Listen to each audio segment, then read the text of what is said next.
If you're interested in flying a drone that can shoot 4K videos but don't want to spend a lot, this drone might be the best option for you.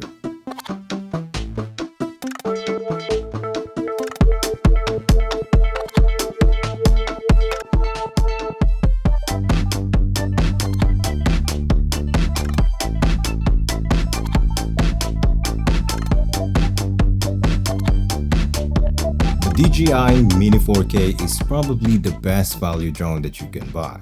I have the standard package with the starting price of $299. That includes the DJI RC N1C remote controller, cable connectors for your phone, which include a lightning cable and a USB-C. You also gonna get the separate screws, propellers, and a tiny screwdriver.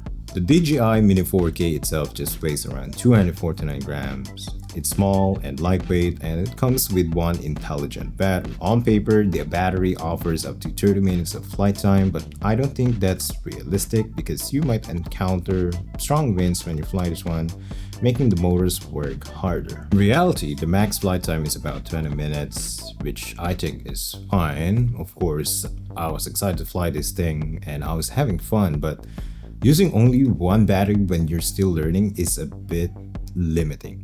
That's when I thought maybe I should have gotten the Fly More combo, which obviously costs more. But I found some workarounds and have a few accessory recommendations for you later on to help you enjoy learning to fly this drone. This drone can shoot stunning 4K videos at 30 frames per second and can also capture 12 megapixel photos in RAW format, so it gives you the flexibility in editing. But for the video, we just have the standard picture profile and don't have the log option. That's fine for most people, though it's always nice to have room for color correction in your drone footage. You can still give your footage a cinematic feel by shooting at 60 frames per second and slowing it down later, but this limits you to 2.7K or full HD video. It has 4 times digital zoom if you want that closer look, and you will enjoy the intelligent modes of this drone. The Quickshots is easy to operate. You can just choose a subject to track it and it will automatically make this camera move without requiring advanced piloting skills. However, it doesn't have active track like what you see in the DJI Mini 4 Pro or Air series where it follows a moving subject. As a beginner-friendly drone, it lacks obstacle sensors which are useful for avoiding crashes. The only sensor is on the bottom, mainly to assist with landing, but I think this is an opportunity for beginners as this makes you aware of your surroundings without completely relying on sensors. Connecting it is easy. You just need to download the DJI Fly app and follow the instructions. To connect your smartphone to the controller, just pull up the phone holder here, which also acts as an antenna. Then just use the right cable for your phone. I'm using an iPhone here, and I suggest attaching the phone without the case. Operating the drone for the first time is kind of overwhelming and you have that fear that it might crash or might fly away, but you'll get used to it. Just make sure that you fly it in an open area. I have access to our rooftop where I fly my drone for the first few days and I had fun with it.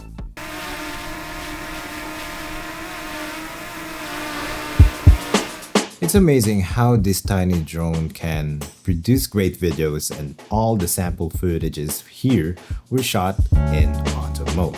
But we can also adjust the camera settings by switching to Pro, where you will have control over your ISO, shutter speed, aperture, and white balance. The controller has 3 modes: normal for standard flying, sport for faster movements, and cine short for cinematic for slower, smoother shots. This is actually impressive and it's great for social media, and maybe you can even use this for professional work. You can get more out of the camera by using an ND-PL filter like this one from Sunny Life. I found it online and it had decent reviews. It helps control the light entering, the lens when you're using pro settings and prevents overexposing your footage.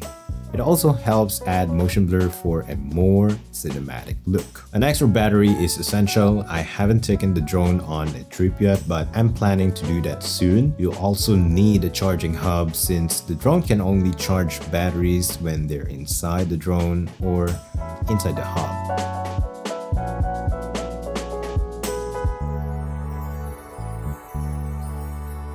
I really should have gone with the Fly More combo, but yeah, I think that standard package is also fine, but if you have the budget, definitely go for that option. I've also purchased a drone clip to put the propellers in place and a hard case for traveling. This propeller guard is also useful if you fly in tight places. I crashed this drone once and the propeller guards did an awesome job protecting the body. No scratches at all. Overall, the drone itself is great. It does basic stuff, which is more than enough for beginners. I'd say that it's a good starting point if you want to get into the drone space without spending too much. It will teach you to be extra careful because it doesn't have this obstacle sensor. Sooner or later, you might crash it because you're unaware. I've crashed mine once, and I think that's part of the learning process.